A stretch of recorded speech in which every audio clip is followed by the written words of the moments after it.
dia, pessoal! Meu nome é Nathalie e bem-vindos a mais um vídeo de Caso Criminal. No vídeo de hoje nós vamos falar sobre o Andrew Cunanan. Obrigada, Maria Eulária de Oliveira, por ter sugerido essa história. E se você que está assistindo tem alguma história que você gostaria que eu falasse sobre, por favor, coloque nos comentários. Como sempre, antes de começar, eu gostaria de dizer que eu não quero ofender ninguém com as coisas que eu falo nesses vídeos de caso criminal. Eu faço esses vídeos por motivos educacionais, para que esses casos fiquem mais conhecidos e esses assuntos sejam mais discutidos. No vídeo de hoje a gente vai falar sobre homofobia, abuso de drogas e suicídio. Então se você tem algum gatilho com alguma dessas coisas, por favor, tome cuidado, mas saiba que nenhuma dessas coisas realmente falada sobre durante muito tempo. São pequenos momentos da história em que elas são mencionadas, ok? É uma história bem longa, então como eu sempre digo, pega o seu cafezinho, pega o seu lanchinho, vamos conversar, vamos contar a história desse homem aqui, como sempre em um modo meio biografia, que é bem mais divertido pra mim. Andrew Philip Cunanan nasceu no dia 31 de agosto de 1969 em San Diego, na Califórnia, nos Estados Unidos. Seus pais eram Modesto, mais conhecido como Pete, e Mary Ann. Andrew era o mais novo de 4 filhos: Regina, Helena, Christopher e aí ele, Andrew. Andrew sempre foi o príncipe da família, o menino do papai. Ele era muito inteligente e muito simpático, o Andrew. Mary Ann, infelizmente, ela teve uma depressão pós-parto muito severa depois que ela teve o Andrew. Então, o Modesto foi quem cuidou dele desde a primeira infância, assim. Realmente foi o Modesto que cuidou dele e foi por isso que ele se tornou o menino do papai. O Modesto criou a ideia de que o seu filho era um gênio, um menino sem defeitos. Ele estudou muito, o Modesto, tá? Agora eu tô falando do Modesto. Estudou muito, conseguiu um ótimo emprego e dinheiro era algo muito importante pra ele. Ele colocava essa ideia na cabeça do Andrew constantemente de que dinheiro era muito importante pra que ele tivesse uma boa vida. Ele dizia que era importante ter amigos ricos, contatos e manter as boas aparências. Então foi isso que o Andrew aprendeu e ele era muito bom em manter as boas aparências. Outra coisa que Modesto fazia era bater na mãe dele constantemente, a acusava de traição também e tudo na frente dos filhos, que acabaram, é claro, aprendendo esse comportamento com o pai. Na casa da família, o Andrew ficou com o maior quarto, maior até do que o quarto dos pais. Ele foi enviado para uma escola particular super cara e os pais realmente tinham grandes esperanças para ele. E ele tinha potencial para alcançar esses desejos dos pais. Ele era muito inteligente. O Andrew tinha um QI de 147. Ele era um gênio, ele era muito criativo e ele sabia chamar a atenção.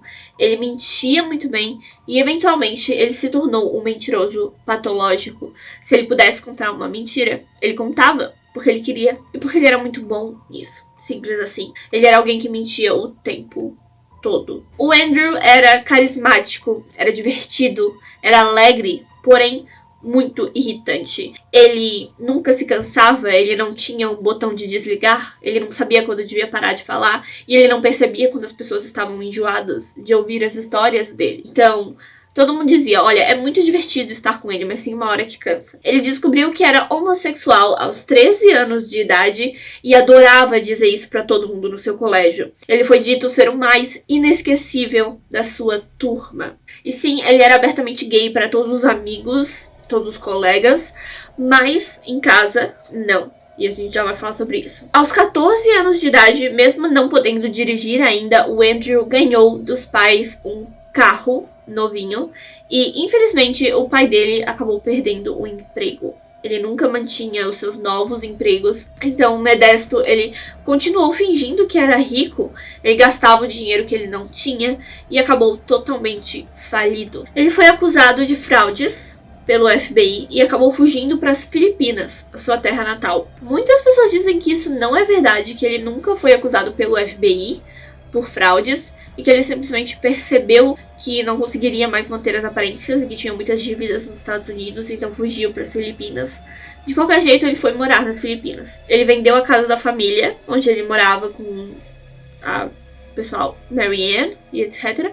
Ele vendeu a casa da família, vendeu os carros da família e fugiu para as Filipinas, abandonando todo mundo.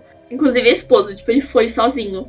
Não foi com ninguém. Andrew, de 19 anos, e a mãe tinham apenas $700 guardados. Todos os outros filhos, pelo que eu entendi, já tinham seguido com as suas vidas, só o Andrew que não. A Mary Ann, ela conseguiu sobreviver, ela conseguiu se divorciar do Modesto e seguiu em frente. Ela descobriu que o filho era homossexual nessa mesma época e ela era muito religiosa e brigou com ele, a ponto de se tornar físico. Andrew a empurrou contra uma parede e deslocou o seu ombro. A polícia foi chamada. Os policiais deixaram claro nos seus relatórios que o Andrew não parecia se importar com o bem-estar da mãe. Pouco tempo depois do sumiço do pai, o Andrew decidiu visitá-lo nas Filipinas, ver como é que ele estava, e ele esperava encontrar o pai vivendo a vida boa, que ele sempre disse que teria, né? Disse pro filho que o certo era ter dinheiro, era mostrar que estava sempre bem. Ele queria encontrar o pai dele numa mansão, com carros lindos, com piscina, trabalhando duro todos os dias. Mas não. O pai dele estava vivendo praticamente num barraco, falido, sobrevivendo no máximo. Andrew passou um mês com o pai e decidiu que não acabaria como ele, que ele não seria como ele. Ele teria um futuro brilhante. Foi a decisão que ele tomou. E foi a última vez que os dois se viram na vida. Ele foi embora, voltou pra casa e nunca mais viu o pai. Andrew, muito bom mentiroso, um ótimo camaleão, seguiu em frente. Muitos acreditam que ele tinha um transtorno de personalidade antissocial, porque ele não tinha empatia, ele não parecia se importar com as pessoas ao seu redor, apenas com a maneira como as pessoas ao seu redor o viam. Então, em 1987, o Andrew entrou para a Universidade da Califórnia, o curso de História. Mas ele desistiu após 2 anos de curso e foi morar com uma amiga rica em São Francisco, no Castro District, uma comunidade de homossexuais, onde ele se tornou uma figura muito conhecida. Ficou famosinho por lá. Ele não trabalhava nessa época, ele só conhecia homens mais velhos, ricos, com quem saía e pedia dinheiro e presentes em troca. Nessa época ele também usou muito o nome Andrew de Silva, por vergonha da sua descendência, provavelmente, ou só porque ele podia mentir um pouquinho mais, sabe? Ninguém sabe que eu sou mesmo, vou dizer que meu nome é da Silva. Em 1990, o Andrew disse ter encontrado em um bar um estilista incrivelmente famoso chamado Gianni Versace. Era um cara abertamente homossexual que adorava encontrar jovens em bares. O Gianni Versace, sim, ele já tinha o seu compromisso, ele tinha o seu parceiro. Mesmo assim, quando ele ia em bares e tal, ele conversava com muitos homens, até porque ele era uma figura muito famosa. E o Andrew disse que viu e que conversou com ele, que ele reconheceu ele e etc. Não se sabe se essa história é real ou não, mas existem testemunhas que dizem que sim, que os dois se encontraram. Um tempo depois, não podendo ficar mais com essa sua amiga que morava em São Francisco, o Andrew voltou para San Diego e ele viveu com a mãe por um tempo. E infelizmente ele começou a usar drogas, não só usar drogas como traficar drogas, e por não ter mais os seus conhecidos ricos, né, para lhe encher de presentes, ele começou a trabalhar literalmente como um acompanhante. No fim de 1992, o Andrew conheceu Jeffrey Trail, o marinheiro. Ele era homossexual, mas ele tinha que esconder isso o tempo todo, principalmente porque ele estava na marinha, e quando ele viu o Andrew sendo abertamente gay, ele se tornou seu amigo, porque ele adorava isso no Andrew. Mas o Andrew aparentemente tinha vergonha do fato do Jeff ser marinheiro e não ser tão rico quanto as pessoas ao seu redor. Eventualmente, o Jeff se cansou dele, porque como eu disse, o Andrew não desligava nunca, ele era sempre exagerado e sempre querendo chamar atenção. Então o Jeff se cansou do comportamento do Andrew e seguiu em frente, mas o Andrew ainda aparecia para conversar com ele de vez em quando. Em 1994, o Andrew conheceu Norman Blatchford, um milionário aposentado que se tornou o seu sugar daddy por um tempo. Ele pagava por tudo para ele, deixou que ele vivesse em uma de suas casas e, bom, o Andrew sabia conversar, sabia fazer as pessoas se sentirem apreciadas, e esse senhor o adorava por isso. Então eles tiveram esse relacionamento aí por um tempo. Em 1995, o Andrew conheceu um arquiteto chamado David Madsen em um bar. Eles conversaram e eles se sentiram super atraídos um pelo outro, foi uma atração muito forte que apareceu ali entre os dois, então eles começaram a sair. O David tinha dinheiro de verdade, ele trabalhava de verdade, ele tinha uma casa boa, ele tinha um carro bom, ele tinha um cachorrinho também, tinha um cachorrinho lindo, e uma vida muito boa. E o Andrew estava apaixonado por esse homem, tipo, literalmente ele dizia para as outras pessoas que ele adorava aquele cara e que ele tava louco pelo David, porém, o David não estava tão interessado assim. O relacionamento dos dois terminou em setembro de 96, quando o David se mudou para Minneapolis. 2 meses depois, Jeffrey Trail também se mudou para Minneapolis.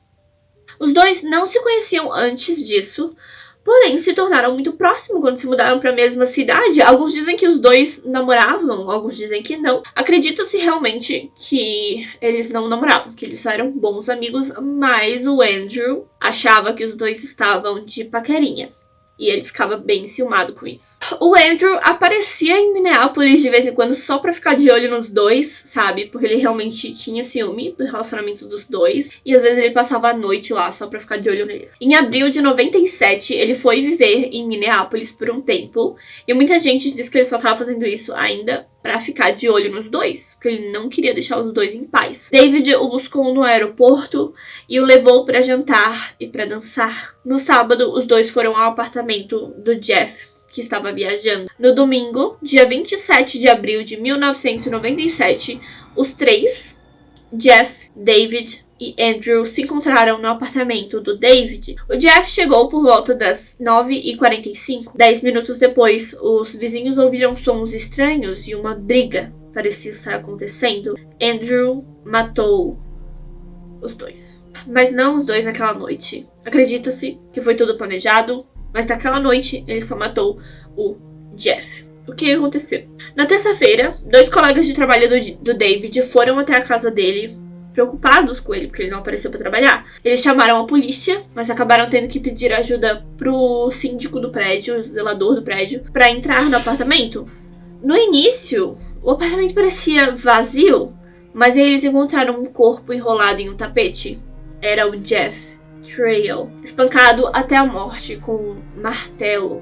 No apartamento também foi encontrada uma sacola com munição, drogas e pornografia, e o nome do Andrew estava escrito nessa sacola, tipo, como se fosse uma etiqueta. Mesmo assim, eles não sabiam se deviam considerar o Andrew um possível suspeito ou se ele era culpado, mas o David continuava desaparecido, então o pessoal ainda achava que os dois eram cúmplices naquele assassinato. Os vizinhos disseram que viram o David no dia anterior passeando com o cachorro e com o Andrew.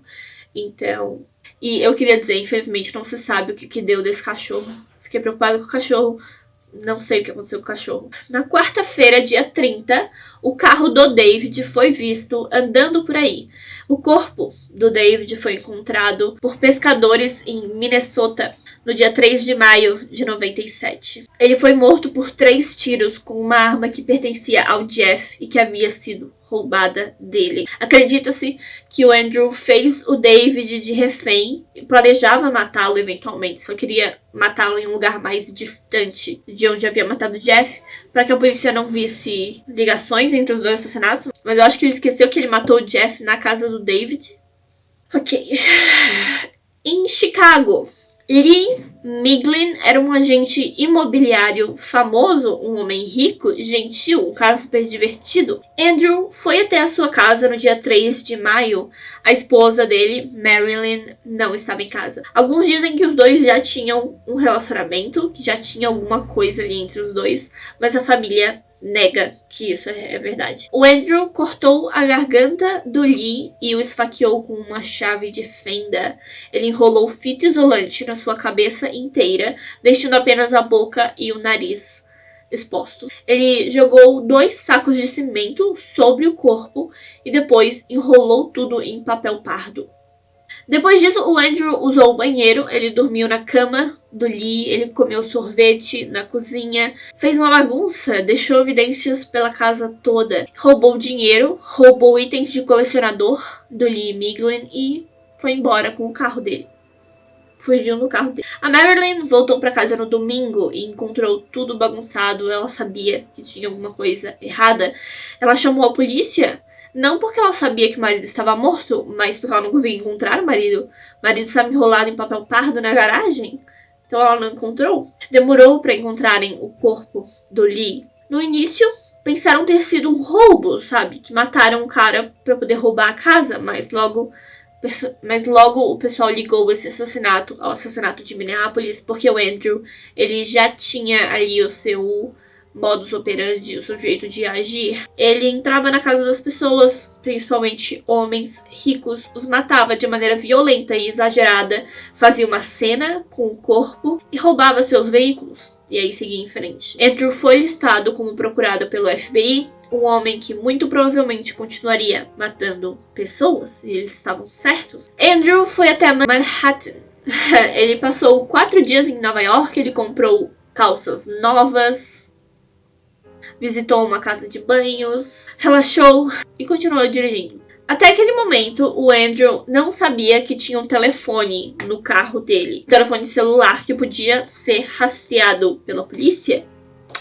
E a polícia estava fazendo isso. Era uma coisa que existia na época. Muitos carros vinham com o próprio telefone acoplado. E ele podia ser rastreado via satélite.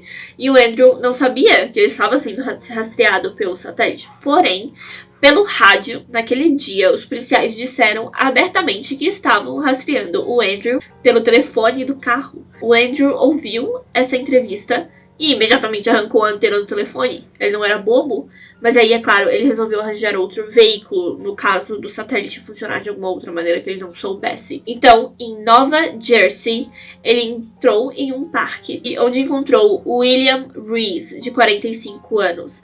Esse senhor era o zelador do local. O Andrew o levou até um porão de um prédio, onde ordenou que ele lhe desse as chaves do seu carro. Willie não era do tipo que brigava, ele não gostava de confrontar as pessoas. Ele era do tipo que dizia: não reaja a assaltos, não reaja a nada, porque não vale a pena perder a própria vida por um objeto, e ele era essa pessoa. Então, acredita-se que ele simplesmente daria tudo que o Andrew pedisse. Se o Andrew pedisse pra ele dar as roupas do corpo, ele daria. Mesmo assim, o Andrew pegou o carro dele, pegou tudo que ele tinha, não as roupas do corpo, mas pegou tudo que ele tinha de dinheiro, e atirou na sua cabeça antes de sair com a sua caminhonete, sem necessidade nenhuma. Ele parou na Carolina do Sul, onde trocou a placa do seu carro por uma roubada e seguiu em frente. Em Miami, ele ficou em um hotel com um nome falso. Ele morou naquele hotel durante 2 meses, sem ser reconhecido. Ele fez amizades, ele ia à praia todos os dias, ninguém sabia quem ele era. Ele aproveitou aquelas férias, até que, eventualmente, ele ficou sem dinheiro. Então ele resolveu vender algumas das moedas antigas que ele havia roubado do Lee Miglin. O Andrew usou seu nome verdadeiro, ele precisou dar as suas impressões digitais para a casa de penhores, porque a casa de penhores tinha que comprovar para a polícia que nenhum dos itens presentes lá era roubado. Então, ele deu o seu nome verdadeiro e vendeu, e a polícia tem o documento dizendo que ele estava lá e que ele vendeu os itens roubados da casa do Lee Miglin, e não fizeram nada. O papel se perdeu e foi isso, assim, não fizeram nada, não perceberam que era ele. Ok, agora vamos falar sobre a vítima mais famosa do Andrew Cunanan. Gianni Versace vivia em Miami, em uma mansão linda com o seu parceiro Antônio. Ele sofria de um câncer raro dentro do ouvido, impossível de ser operado. O Gianni já estava preparado para sua possível morte, ele já tinha um testamento pronto e a sua empresa já estava bem dividida entre os seus familiares e o Antônio. Porém, em janeiro de 97, ele estava miraculosamente curado do seu câncer e super feliz, é claro, ele poderia aproveitar a vida agora. Mas, na manhã do dia 15 de julho de 1997, Gianni Versace foi assassinado por Andrew Cunanan na entrada da sua mansão em Miami. Ele tinha 50 anos de idade, estava colocando a chave no portão, entrando em casa quando Andrew apareceu, atirou em seu rosto e no seu pescoço. De maneira simbólica, um pombo também foi atingido por uma lasca da bala que atingiu no pescoço do Gianni, e um pombo morreu ao seu lado, nos degraus do portão da frente da mansão do Gianni Versace. Depois, o Andrew saiu andando. Haviam muitas pessoas em sua volta, Muitas pessoas chamaram a ambulância, a polícia. Uma pessoa sortuda ficou tirando fotos e aí conseguiu vender essas fotos depois. Uma pessoa tentou correr atrás do Andrew, mas não conseguiu alcançá-lo. E o Antônio saiu de casa depois de alguns minutos e encontrou o namorado morto. Ele se sentou nas escadas e o abraçou chorando. Não tinha o que fazer. A polícia, por causa da presença do pombo, acreditou que fosse um crime da máfia, porque a máfia aparentemente fazia isso, deixava animais junto com seus mortos. Mas logo eles finalmente ligaram o Andrew ao crime. A caminhonete que ele roubou do William Breeze foi encontrada em um estacionamento por perto e aí confirmou realmente. Foi o Andrew Cunanan. No dia 22 de julho, no funeral do Gianni Versace em Milão, mais de 2.000 pessoas apareceram. Agora, a polícia estava por toda parte procurando pelo Andrew. Cartazes foram colocados em todos os lugares possíveis. Todo mundo queria encontrar aquele cara, tinha uma recompensa altíssima. Vamos encontrar esse cara. No dia 23 de julho, policiais receberam uma ligação anônima dizendo que o Andrew estava em um barco em Collins Avenue, em Miami. Eles cercaram o lugar e passaram 5 horas tentando convencer o Andrew a sair daquele barco. Mas, quando eles finalmente encontraram o corpo do Andrew em uma cama. Ele se matou com um tiro na boca. Não se sabe há quanto tempo ele estava morto quando a polícia encontrou, mas acredita-se que ele se matou depois que os policiais cercaram o lugar e ele percebeu que não tinha realmente para onde ir. O pai do Andrew só descobriu sobre a sua homossexualidade depois da morte do filho, depois que a história do filho ficou famosa, e ele nega que isso é verdade até hoje. Ele fala que isso não é possível. Fim. Essa é a história de hoje, pessoal. É complicada, longa, triste. Uma pessoa que queria chamar atenção no máximo da capacidade de chamar atenção. É engraçado, é estranho saber exatamente o porquê que ele matou o Gianni Versace. Muitas pessoas dizem que o Gianni Versace era tipo tudo que ele queria ser. Abertamente homossexual, rico, vivendo uma vida maravilhosa, e que ele matou por causa disso. Porque ele era aquela pessoa que ele queria ser. Muito obrigada por assistir até aqui. Muito obrigada se você deixou o seu like, se você deixou o seu comentário e se você se inscreveu no meu canal. Eu vejo vocês no próximo vídeo. Tchau!